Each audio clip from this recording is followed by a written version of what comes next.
The drive was supposed to be easy. Leave before dawn, beat the weather, reach the city by nightfall. At 5:38 a.m., the highway was empty in that unsettling way winter roads get: too quiet, too clean, as if the world hadn't finished loading yet. The sky was a dull, colorless gray, the kind that flattens distance and makes everything feel closer than it is. Frost clung to the guardrails like white scars. The radio crackled between stations, unable to decide what it wanted to be. There were 4 of us in the car, 2 in front, 2 in back, coffee cooling in cup holders, the trunk packed tight. No sense of danger, no reason to expect one. The forecast mentioned fog, but only in passing, like a footnote. By 6:11 a.m., we drove straight into it. It didn't roll in gradually. It was there, all at once, thick, heavy, swallowing the road beyond the headlights. The world shrank to a tunnel of pale gray, the lines on the asphalt appearing just long enough to register before vanishing again. Speed dropped without discussion. Conversation thinned out. Everyone leaned forward slightly, unconsciously, as if that might help us see farther. At 6:27, headlights appeared in the rearview mirror. Just one set, distant, steady, not unusual, not yet.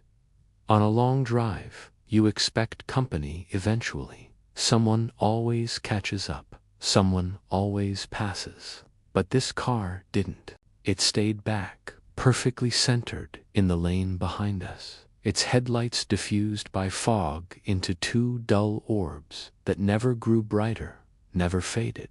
When we slowed, it slowed. When we adjusted speed, it adjusted too, like it was tethered to us by something invisible. "Is that car pacing us?" someone asked from the back seat. The driver glanced in the mirror. Probably just stuck in the fog like we are.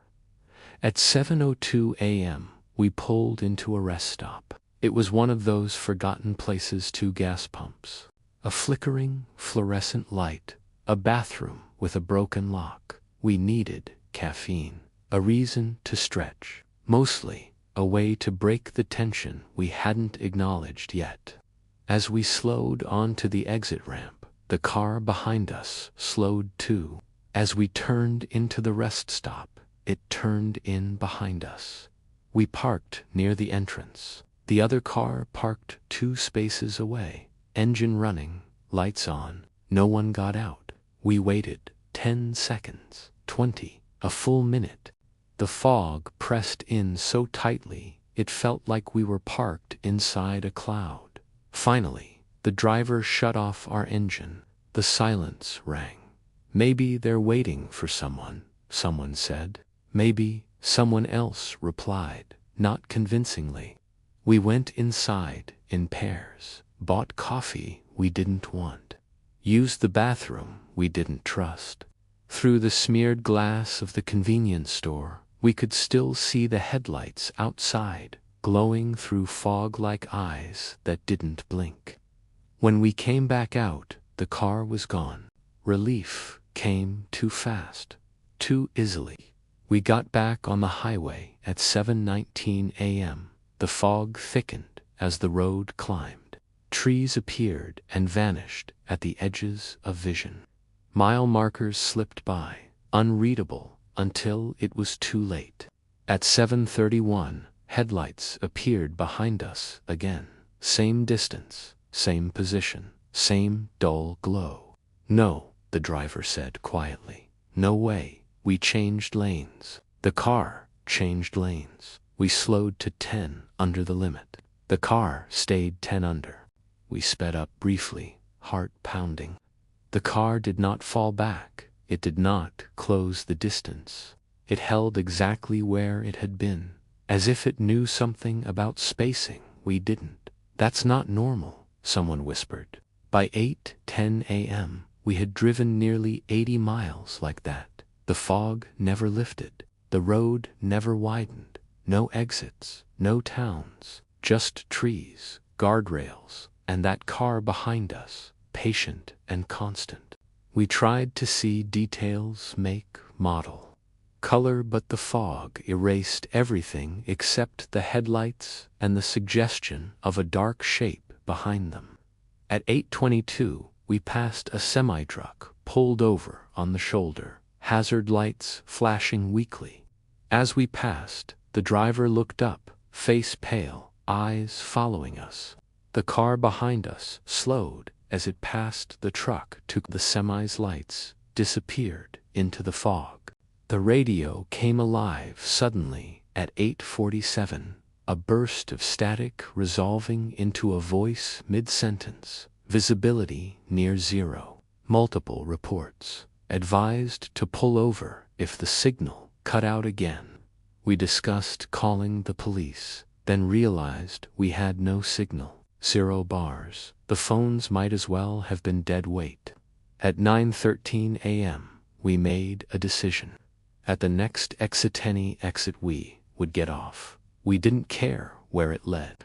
We just wanted to stop being followed. At 9:29, an exit appeared like a mirage. No town name, just a number and an arrow disappearing into fog. We took it. The car behind us took it too. The off-ramp curved sharply, descending into thicker fog. Trees closed in on both sides. The road narrowed, cracked, unmaintained. We drove for nearly 5 minutes without seeing a single sign of life. Then, at 9:36, we pulled over abruptly. No discussion, no plan, just instinct. The car behind us stopped too, 20 yards back, engine running, lights on. We sat there, frozen, breath fogging the windows from the inside now. No one spoke, no one moved. The silence stretched until it felt like pressure. Then, slowly, the other car turned off its headlights. The fog swallowed it completely. "You can't see it anymore," someone said. "I know," the driver replied. "That's worse."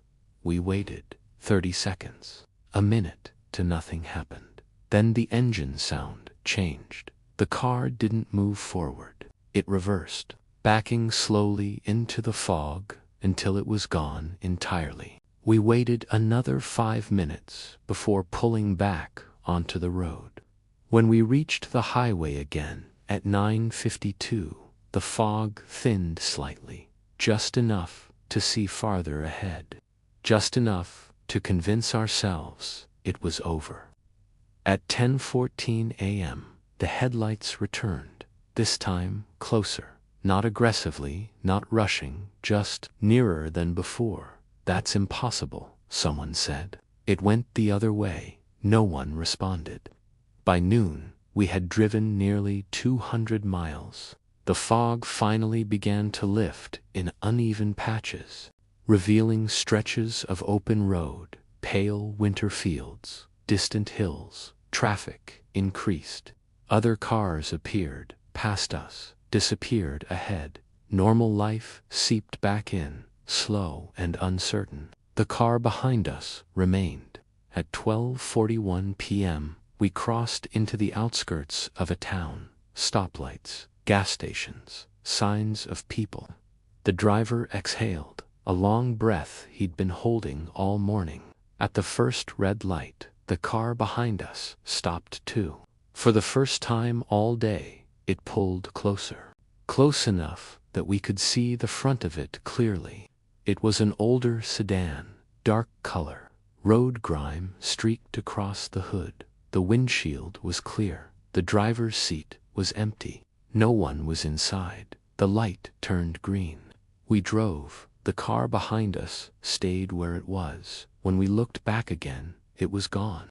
Police later told us it must have been stress, fatigue, fog playing tricks on perception. They said winter driving does strange things to the mind. They said following vehicles feel closer and longer than they are. They couldn't explain how a car drove 200 miles without a driver.